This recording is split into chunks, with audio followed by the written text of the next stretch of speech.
সব জল্পনা কল্পনার অবসান ঘটিয়ে অবশেষে আবার চালু হলো বলাখাল প্রতাপপুর খেয়াঘাট।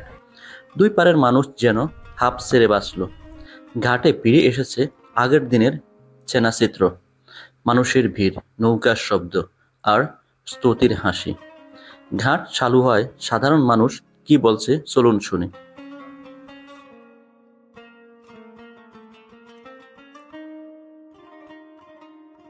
আমরাও চাইছি যেন এটা চলুক। এখানে মনে করেন স্কুলের ছাত্রছাত্রী আসে এবং অনেক দূরের থেকে মানুষ আসে, আসা অনেক সময় ফেরত যায়। দেখা গেছে ঘাট যারা এতদিন তদারকি করছে তারা দেখা গেছে যে তারা চালাইছে তারা কইব আমরা জানি না, যাতে চালাইছে এতে দেখা গেছে উল্টা পাল্টা কইছে বাইক চলে গেছে, ঠিক আছে।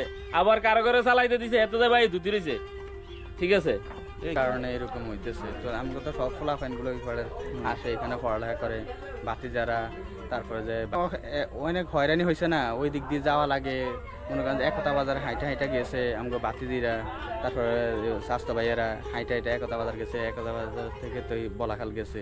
একটা হয়রানি না, যেহেতু এটা আজকে দীর্ঘ তো আমাকে জন্মের আগ থেকে গুদারঘাট চলতেছে।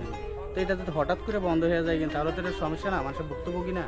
অনেকে মনে করছে কাজকর্ম করে, কাজকর্মতে সকালবেলা যাওয়ার পথে এখন যাইতে পারে না, ওই দিক দিয়ে ঘুরে যাওয়া লাগে, আসা যাওয়া একটা বিভ্রান্ত না।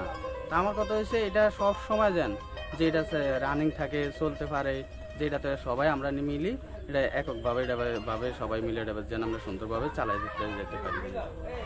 6-7 দিন বন্ধ ছিল, যে আজকে চালু হয়েছে তাকে আলহামদুলিল্লাহ মানুষ যাত্রী খুব খুশি, জনগণ খুশি, যাক মানুষের ভোগান্তি দূর হয়েছে, এটাই মানুষ আনন্দিত। এবার চলুন একটু পেছনে ফিরে তাকাই। কি কারণে বন্ধ হয়েছিল এই গুরুত্বপূর্ণ খেয়াঘাট? ইজারা নাকি চাঁদা? মাঝি তিনি দীর্ঘদিন ধরে এই ঘাটে নৌকা চালান। চলুন দেখি মাঝি কি বলেন।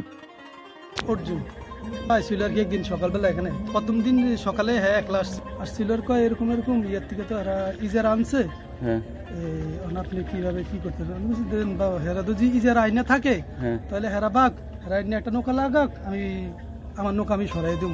তারপরে হেতে কইছি ঠিক আছে, আমরা হের লগে যোগাযোগ কইরা আমরা বিকেলে আসবো।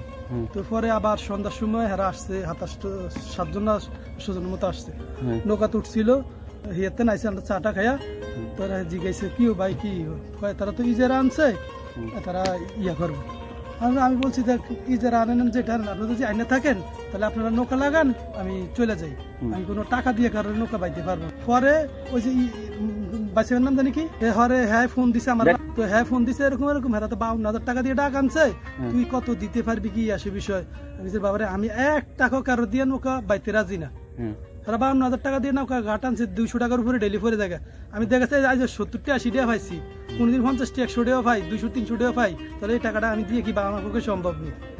আমার পক্ষে সম্ভব না, তো হেতারা ইজারা মালিক তাহলে আমি চলে যাবো হেরাবা, সমস্যা নেই। তো এই কথার পরে হেরা করছে ঠিক আছে আমরা ইজারা আনছি, আপনি নৌকা কালকে লাগাইবেন না ঘাটে, আমরা কিভাবে নৌকা চালাইতে হয় কিভাবে কি করতে হয় আমরা বুঝবো, ঠিক আছে বলে গেছে আর কি। রাজা আমার শুভ বলে গেছে আপনি কালকে নৌকা পাইবেন না। এই কথা বলে যাওয়ার পরে আমি নৌকা বন্ধ করে দিছি, নয়তো আমার নৌকা বন্ধ করার কোনো দরকার ছিল। কয়দিন বন্ধ ছিল নৌকা? তো 4-5 দিন। কিভাবে আবার চালু হলো এই ঘাট?